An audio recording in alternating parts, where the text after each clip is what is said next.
কি শেষমেশ ভোট হবেই না বিহারে? ভোটার তালিকা সংশোধন নিয়ে বিতর্কের আগুনে এই আঁচে কিন্তু এবার উস্কে দিলেন তেজস্বী যাদব। ভোট বয়কট করার চিন্তা ভাবনার পাশাপাশি বিস্ফোরক মন্তব্য করেছেন তিনি। তেজস্বীর দাবি, এই মুহূর্তে বিহারে যা অবস্থা তাতে নির্বাচন অর্থহীন, ভোটের কোনো মানেই হয় না। বিহার নিয়ে বিরোধীরা বলছেন কেন্দ্রের লক্ষ্য ভোট চুরি করা, তাই এসব ছলাকলা। কিন্তু এই দিকেই যদি বিহারের ভোট এগোয় তাহলে সন্দেহ নেই যে ভারতীয় গণতন্ত্রে তা হবে এক বেনজির ঘটনা। বিহারের ভোটার তালিকা নিয়ে দেশ জুড়ে বিতর্কের মাঝেই বিস্ফোরক আরজেডি নেতা তেজস্বী যাদব। বড় দাবি লালু পুত্রের। বিহারে নির্বাচনের বাকি প্রায় 6 থেকে 7 মাস। রাজ্যের সাম্প্রতিক রাজনৈতিক পরিস্থিতির কথা বিবেচনা করে ভোট বয়কটের ভাবনার কথা জানালেন তেজস্বী যাদব। চলতি বছরের নভেম্বর থেকে ডিসেম্বরে বিহারে নির্বাচন হওয়ার সম্ভাবনা। এই মুহূর্তে ওই রাজ্যে ভোটার তালিকা সংশোধন নিয়ে বিতর্ক তুঙ্গে। এর মাঝেই বড় রাজনৈতিক সিদ্ধান্ত তেজস্বী যাদবের।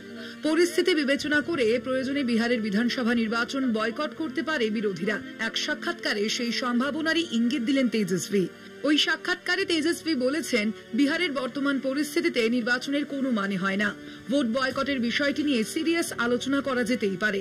वो हम लोग देखेंगे कि जनता क्या चाहती है और सब लोगों का क्या राय है। अगर ऐसा करना पड़े, जब आप बेईमानी से सब कुछ आप तैयार कर रखे कि उसको इतना सीट देना, उसको इतना सीट देना है, तो चुनाव ही मत कराओ। একই সঙ্গে বলেছেন, ভোট বয়কটের বিষয়টি নিয়ে অন্যান্য বিরোধী দলগুলির সঙ্গে খুব তাড়াতাড়ি আলোচনা করা হবে। ভোটার তালিকা থেকে প্রায় 8 কোটিরও বেশি নাম বাদ নিয়ে তোলপাড় বিহার। বিধানসভায় তীব্র বাদানুবাদ নীতিশ কুমার এবং তেজস্বী যাদবের। নীতিশকে বিঁধে তেজস্বী বলেছেন, কমিশন কি বলতে চাইছে যে গত নির্বাচনে যারা ভোট দিয়েছিলেন তারা ভুয়ো ভোটার। নীতিশ কুমার কি ভুয়ো ভোটারদের ভোটে জিতে মুখ্যমন্ত্রী হয়েছেন? এদিকে নীতিশ কুমারের দল জেডিইউর সাংসদ গিরিধারী যাদব প্রশ্ন তুলেছেন কমিশনের সিদ্ধান্ত নিয়ে। তার মন্তব্য, নির্বাচন কমিশনের কোনো বাস্তব জ্ঞানই নেই। ভোটার তালিকার নিবিড় সংশোধনের বিষয়টি নিয়ে সংসদেও আলোচনার দাবি জানিয়েছে বিরোধীরা। বিরোধীদের বক্তব্য, মোদী সরকারের আসল লক্ষ্য হল যেভাবে হোক ভোট চুরি করা। বিহার নিয়ে এই মুহূর্তে জাতীয় স্তরেও বিতর্ক তুঙ্গে। ভোটার তালিকা সংশোধন নিয়ে মামলাও হয়েছে সুপ্রিম কোর্টে। চলতি সপ্তাহেই সেই মামলার শুনানি।